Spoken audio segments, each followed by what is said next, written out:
Hello guys, what's up? May review tayo na professional recording sound card daw galing kay Shopee. Ipopost ko lang dito yung amount na magkano yung nabili. So hindi to sa akin tatlo kaming may-ari nito. Si Rivoral yung pangalan na nakalagay, R1-60. So nakalagay pa dito na 24 192. So 24 bit or 192 kilohertz. Merong loopback, internal recording, special for recording. Try natin to. Unbox natin.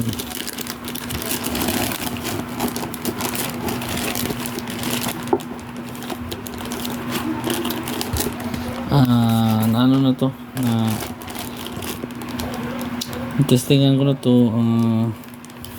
Hindi ko lang na-videohan nung una. So ngayon video ko. Ang first impression ko nito is okay naman siya in terms of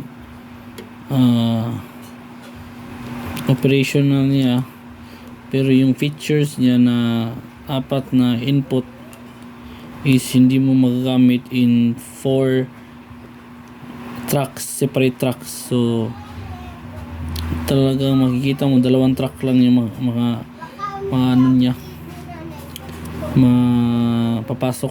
So sa isang track, let's say 1 at saka 2R lang, ito dalawa lang, ito lang 1 at saka 2R, or pwede naman alternating ito or ito, and so on so forth. So basta yung ma-record niya kahit apat na input lang, kahit apat na input ma-record niya, pero hindi siya ma-separate track, dalawa lang. So need mo ng driver. So iba, nagtanong ako sa supplier nito, wala silang driver nito. Hindi katulad ng Scarlett, ng ibang mga audio interface na may driver sila na makagagamit ka ng ASIO, makaka-record ka na separate tracks, separate 4 tracks sa ASIO, yung audio interface na yung mga branded. Pero ito galing Shopee, Rivoral yung name. Expect 2 tracks lang na lang simultaneous yung marirecord niya nito. Okay naman yung functionality, yung features lang hindi mo magamit separate tracks. So 2 tracks lang at a time. Pero kung